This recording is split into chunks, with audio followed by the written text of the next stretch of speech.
বন্ধুরা, আশা করি সবাই তোমরা ভালো আছো।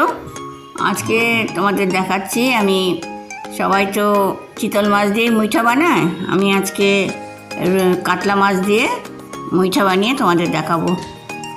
কাতলা মাছ লাগছে, আর ওদিকে তোমার বেসন, আলু সেদ্ধ, ধনে জিরে আর আদা পেঁয়াজ রসুন সবই লাগছে, আর জিরে ফোড়ন। আর এদিকে আমি প্রথমে সমস্ত মশলাটাকে পেস্ট করে নেব। আদা পেঁয়াজ রসুন টমেটো যা যা আছে সমস্ত আমি মিক্সিতে দিয়ে পেস্ট করে নেব। কিন্তু পেস্টটা দিয়ে আমি রান্না করব না, পেস্টটাকে আমি দিয়ে শুধু জুসটা বার করে নেব। দেখতে থাকো আমি কী করে করি। এবার আমি কড়াতে তেল দিয়ে মাছটাকে নুন হলুদ মাখিয়ে একটু নরম করে নেব, সামান্য পুরোপুরি ভাজবো না, শুধু একটু নরম হওয়ার জন্য। কারণ পেছনের ছালটা তুলতে গেলে একটু নরম হতে হবে, তো কাঁটাগুলোও বার করব, সেই জন্য ওই ছালটাকে নরম করার জন্য একটু ভেজে নিলাম, নরম করে নিলাম। করে তারপরে আমি একটু ঠান্ডা হতে দেব।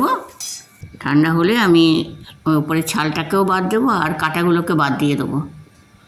দিয়ে আমি ওটাকে আবার মশলা দিয়ে মাখবো মাছটাকে। তোমরা দেখো আমি কী করে করি।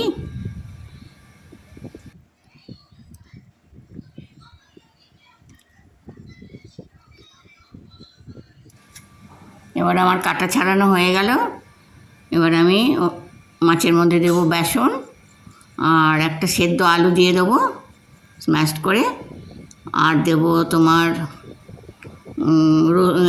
লবণ, অল্প সামান্য চিনিও দেবো, আর দেবো গরম মশলা আর ধনে জিরে আর হলুদ লঙ্কা সব কিছু দিয়ে ভালো করে মেখে নেবো। মেখে নিয়ে আমি মুইঠাগুলো বানিয়ে নেব।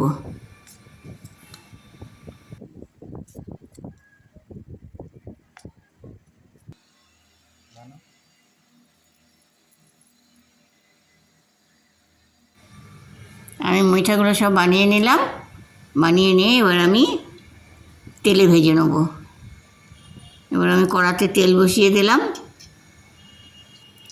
কড়াতে তেল দিয়ে তেলটা একটু গরম হওয়া অবধি অপেক্ষা করি, তারপর আমি আস্তে আস্তে মুইঠাগুলো ছাড়ব।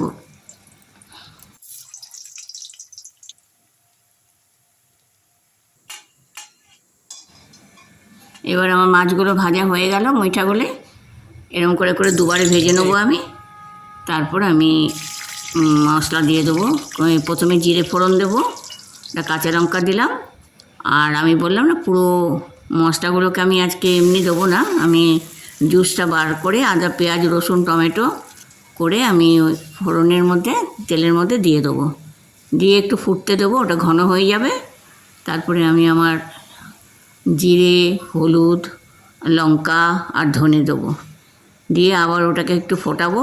মানে অন্যদিন তো তেলেতে কষাতে থাকি, আজকে ওই কষানোর বদলে একটু করে ফুটিয়ে ঘন করে নেবো। ঘন করে নিয়ে আলুটা, আমি আগে আলু ভেজে রেখে দিয়েছিলাম, আলুটা দিয়ে দিলাম। দিয়ে এবার একটু 2 মিনিট টাইম নিয়ে আমি আবার মাছটা দিয়ে দেবো, মানে মুইঠাগুলো। অল্প সামান্য একটু গরম জল দিলাম।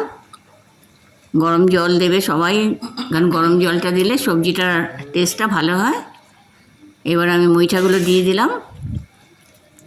দিয়ে এবার আমি একটু ঢেকে দেবো। ঢেকে দিয়ে একটু মুইঠাগুলো নরম হওয়া অবধি অপেক্ষা করব। তারপরে একটু ধনেপাতা দেবো, তাহলেই আমার রান্না হয়ে যাবে। এবার একটু ধনেপাতা দিয়ে এবার আমি ঝোলটাকে নামিয়ে নেব। আশা করি তোমরা একদিন করবে, কারণ চিতল মাছের তো সবাই করো। এই আমার মতন করে একদিন রুই কাতলা দিয়েও করতে পারো, করে একদিন দেখো কেমন লাগে।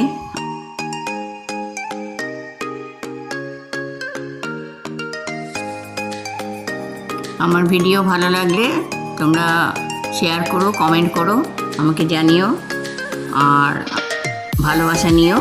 আশীর্বাদ তোমাদের জন্য রইল।